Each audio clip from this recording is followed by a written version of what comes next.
of our viewers. This is a little bit of a different curated conversations that we're doing here today. We have Jasmine Lee. Really great to meet you, Nalani. So as Risa said, I'm Jasmine. I just started here as the exhibitions officer. I studied fine arts and business at the University of British Columbia and have sort of always been hoping to work in this realm and really working with other Bermudian artists to just help them be seen and be recognized for their efforts, because I think that that's something that we don't spend a lot of time doing on the island. So I got stuck at home and this job opened up, and Risa graciously invited me to join the team. So I've only been here for a couple months now, but it's been really great so far. And she, I know, is maybe a very familiar face to people that have come into Masterworks over the past several months.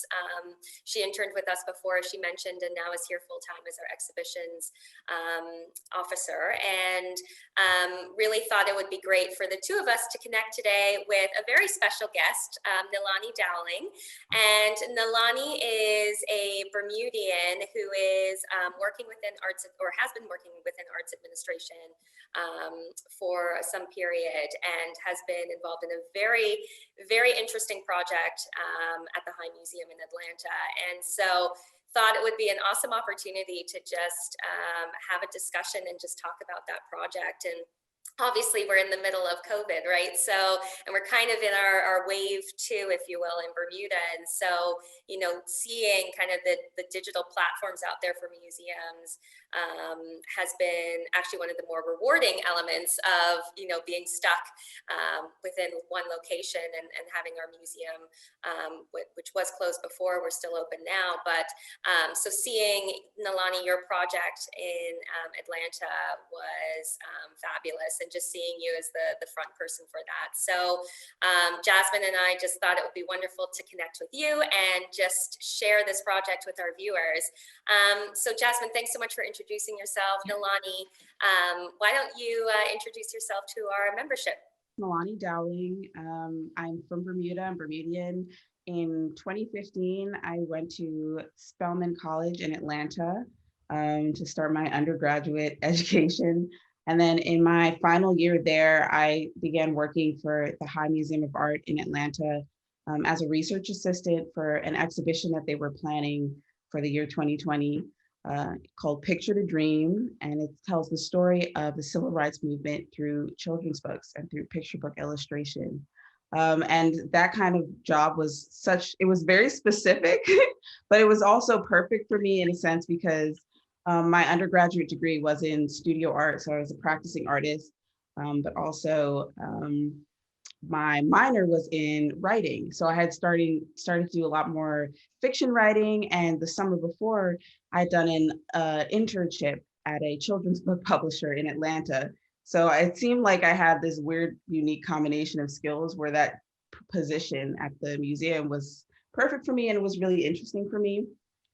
So I started there in 2018. We really hit the ground running, doing research into what books were out there about the movement, and also what books were coming out, and trying to determine what themes and everything we could think of. And also in that process, we brought on our guest curator, whose name is Andrea Davis Pinkney. And she's an awesome children's book author and publisher for Scholastic. And her husband is an illustrator whose name is Jerry Pinkney, and her father-in-law, her husband is Brian Pinkney, and her father-in-law is Jerry Pinkney, who is also a really famous illustrator. So it was kind of like a family affair to get to work with them was awesome, because when I came back home here to Bermuda and looked in my family's library of all like the children's books I used to read growing up, there were so many by them, and it was so kind of surreal to know that I had worked with them after growing up with their books and everything. So it was awesome. Oh, how neat. And how did the theme for that exhibition really come about? I mean, I'm sure you were probably hired once that theme had already been set. Mm-hmm. But it's something that we don't often think about, or the visuals in children's stories and what they tell to children at a young age. And I've even seen in the past years so many children's books becoming more inclusive, more open to visuals of different lifestyle, different background of individual. But before that, there wasn't really that that kind of inclusivity in place, I feel like, across the board. And so it's such a neat project. So I don't know if you have any insight on, how that actually came about. Yeah, absolutely. So the High actually, they do picture book exhibitions fairly regularly. It's like a tradition for them, as an initiative to really have programming for families and children. So usually in the summers, they would do that. And before, when I was being hired, they had just done a Winnie the Pooh exhibition of illustrations from Winnie the Pooh. And then during my first year working for them, they had done one on an illustrator named Myra Kalman, who she does a lot of children's books. And also she has regularly done covers for the New Yorker. And also, and Picture the Dream was the idea of my supervisor at the time. She's the head of the education department at the museum. Her name is Virginia Shearer. She's awesome. I loved working with her. But it was something that when she became a mom, like years ago, when she first had her first child, she really felt like it was something that she wanted to see and something that was important. And once the funding came together with the help of the Rich Foundation in Georgia, that then it was able to be like a reality, because it's like, okay, now we have the funding, because it's a huge project, doing an exhibition with so many different illustrators. There were over 40. So they knew they would need an assistant specifically for this exhibition, and probably would involve travel and everything. So once that funding came together, that was when it was able to finally happen. Yeah. And, I think for a lot of people, it feels like, there are a lot of questions about, arts administration and arts, research assistant and curator. And, there's all these different roles that lead to the creation of an exhibition. And there's so much time and investment. I even remember when I was starting to, learn more about exhibitions at museums many years ago, I never realized the length of time it took to actually, from start to finish, to get to that exhibition actually being launched, and the work involved there. So maybe for some of our viewers who don't know much about what a research assistant actually does, you could share maybe just some highlights, like some key things that happen in your day, what the work really looks like. Because once again, I think that, when growing up in Bermuda, I didn't hear a lot about what arts professions did. Yeah, And I agree. Yeah. yeah. Mm-hmm. Yeah. So I was lucky enough or thankful enough to, when I started at Spelman, the then director of the Spelman Museum of Fine Art, her name was Andrea Barnwell Brownlee, Dr. Brownlee. And she started an initiative for students of color and Black students to learn about those positions in museums and arts administration, because I believe the number is around 4% of people in those fields are people of color. And so that initiative was started right when I was a freshman. And so they started a program where we had specific courses about museum studies. And also we got the opportunity to participate in internships over the summers at museums. So my first summer, I worked for the Crystal Bridges Museum of American Art in Bentonville, Arkansas, which was started by Alice Walton, of the Walton family, Walmart empire. And so that was like my first, I guess, museum experience, really. And then the following summer, I was a directorial fellow in the contemporary art department for the Cleveland Museum of Art. And so that program allowed me to kind of get a little bit of exposure. So I didn't feel completely like, oh my gosh, what's going to happen when I started my most recent position at the High. But at the same time, there are still a lot of things that you won't know until you start. And even in the process of applying, I was like nervous because I was, well, I don't know how to do this, so I'm just not going to apply. And my parents had to convince me to apply. And yeah, I think once if you have an interest and you have a passion, then go ahead and gain as much education as you can, but also put yourself in positions that you think, maybe I don't know everything yet, because there are people who are willing to teach you and want new generations to learn and be passionate about the arts and fine arts. Yeah, definitely. Yeah. Absolutely. Yeah. So And I I guess, have, oh, I'm go sorry. ahead. No, go ahead. No, I mean, if you wanted more, I guess the day to day of what I was doing as a research assistant. So a lot, again, like I said, finding out what new books were available, reaching out to authors and illustrators. That was kind of tricky as well, unexpectedly, because some people, they were practicing illustrators, but they had like no information about them online. So I remember I had to call, I had to find some way to get to an artist, to get to the illustrator who lived in New York and was doing, it was just like a lot of things like that. And working with our guest curator and also our head of interpretation at the museum on writing label copy and making sure that the text that we put out was very sensitive to the topic, but also really told the story and the honesty about the racism that was occurring. But also we found books that related to today, which was tricky as well, talking about those issues in a modern context, because a lot of the books are about the past, about the 50s and 60s, and looking for books about what the movement is like today was not as easy, about movements like Black Lives Matter, and so on and so forth. So a lot of that time and energy went into those kinds of projects. You answered the question I was going to ask, which was sort of that day-to-day experience that you Yeah. had and interacting with other creative people. I find that to be really interesting.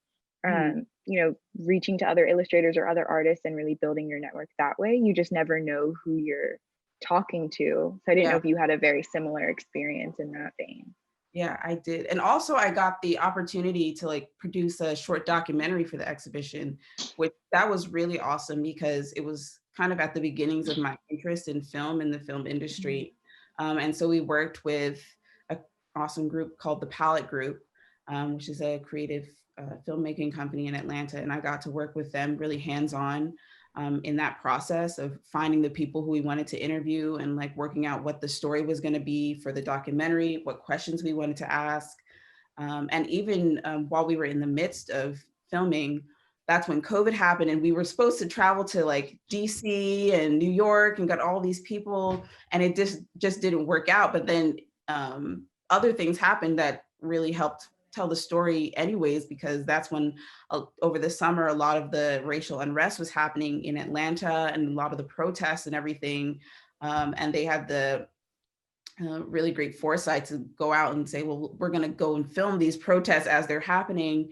And we got images of that. And that really added a lot of,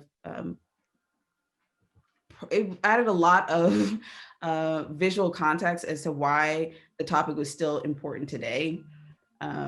And for people to see that even young people were there and young people have a voice in these circumstances. So, yeah. Yeah. And I was thinking, you know, you started this project back in 2018. I mean, who would have known that when you're launching the exhibition that this, you know, this year would have happened, right? With COVID and Black Lives Matter. And, you know, in some ways it was like the best time for that to take place. And also, you know, I think, you know, the video, just for everybody's benefit, we will put the video link in the show notes, if you will, to make sure everybody has a chance to watch, because Nalani does an incredible job of presenting, but also it's clear that you're producing it as well, right, with your film interest. So yeah, you did a great job, and I think you know, and it's super because for us in Bermuda right now, you know, not really being able to travel, it's a great way to understand what other museums are doing when they do take you know, films and produce, you know, different you know, clips of what's happening on their grounds as well. So it kind of keeps the museum field global and international and keeps that conversation and dialogue happening, not just within, you know, the Atlanta region, but everywhere. So so that was going to be, you know, my next question actually is, you know, that you shifted from, you know, this research assistant role to the film industry. So tell us a little bit more about that and how did that interest start? Yeah, and what's next for you? Sure. Well, that interest started kind of the same time that I began my job at the High Museum, where I started so I had a lot of frustrations with the art department at my school and felt very stagnant. And I also didn't necessarily see myself working as an artist per se. I didn't understand why either, because like basically my whole life, that was what I did. And that was what I was celebrated for. And I was like, well, if I don't do that, then what am I going to do with my life? So then it became not even like a sense of creativity for me anymore. It became like a stress. So to have a creative outlet, I started taking more writing classes at Spelman. And that's when I got into the English department more and really enjoyed it and found a mentor. One of my professors, she taught my fiction class, my screenwriting 1 class, and my screenwriting 2 class. And she really kind of coached me and encouraged me in my writing ability. And that's when I realized I do want to be a storyteller, because it was even from when I did the internship at the children's book publishing company the summer right before I started at the museum. It was an emerging interest that I had. And then it kind of just grew from this position, because working with so many authors and with Andre Davis Pinkney, who is an author herself, and seeing that kind of in the same vein, stories with like Black women and everything like that are kind of still non-existent in a sense, or there's definitely room for more. And so that's why I decided to go ahead and get my master's in film. So I'm in a new master's program at the University of Georgia for film and television. And it's a kind of the trifecta of writing, producing, and directing. So they want to teach us everything. This is the first semester of this program's existence, which is very weird in COVID times to be learning and going back to school. But it's been really awesome. And we have a lot of great opportunities, especially because in Atlanta and Georgia is where like the film industry is growing most right now. Yeah, it's kind of becoming like a new Hollywood in a sense. Like, I didn't realize that. yeah, that's where like Marvel makes all of their movies now. And Disney makes a lot of their movies because they have a special like tax break or something like that. It always goes back to taxes, doesn't it?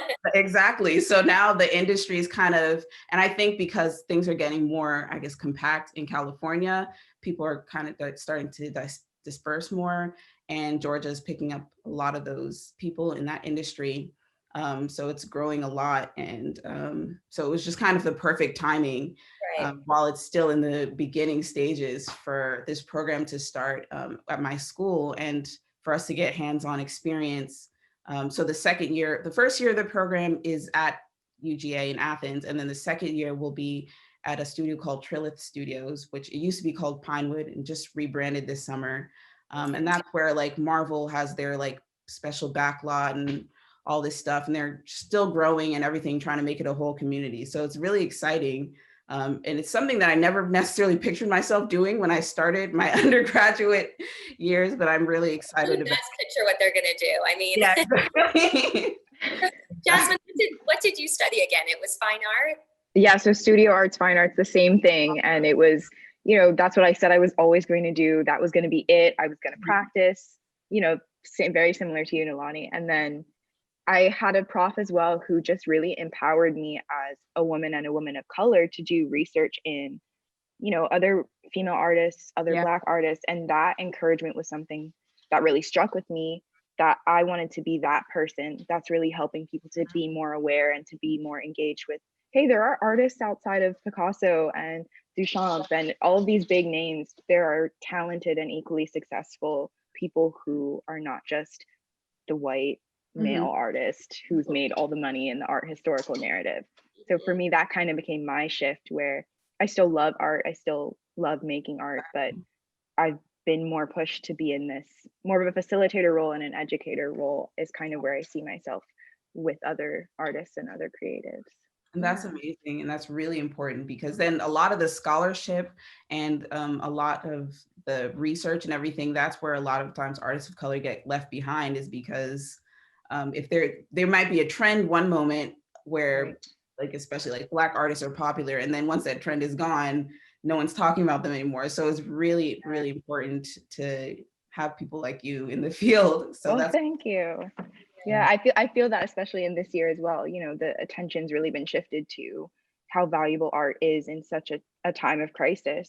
but at the same time, what's that fine line between everyone suddenly paying attention to all of these Black artists? Their talent's undeniable, but what happens next year when, you know, the spotlight is not necessarily on them anymore? So that's definitely such a great point. So thank you for saying that. Yeah.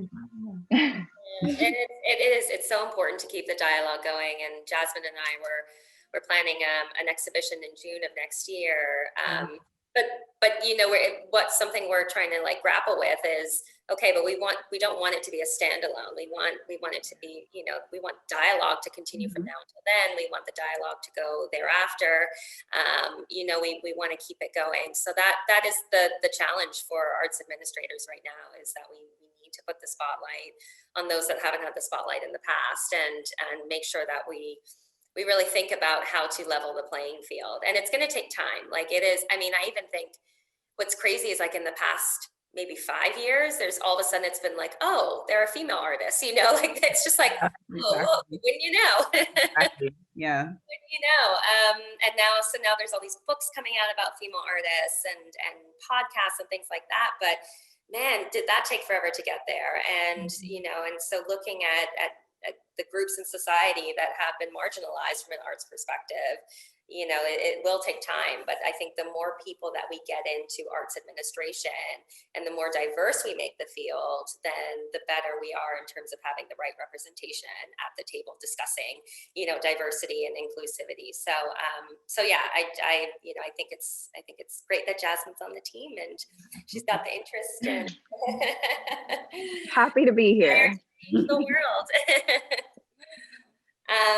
All right, so Jasmine, did you have any other questions for Nalani before we wrap up? Anything else? There wasn't anything so specific. I just sort of going back to the picture book exhibit. From that, I just wanted to say I thought it was really great because it's a great example of an exhibit that reaches multiple generations. And I think that's really important in the art world right now, is how to, and I know Risa, you studied this as well, but how do you engage sort of our generation and the younger generations in something that's so traditional? And I think it was just such a great merger of, you know, here's something that's from a generation 2 or 3 years, 2 generations ago, but it's so timely and it really engages everyone from child to adult. And was that something that you sort of experienced, even though COVID closed down some of the gallery, but just that interest being broader than, you know, families or older people, or so be it. Exactly. Yeah.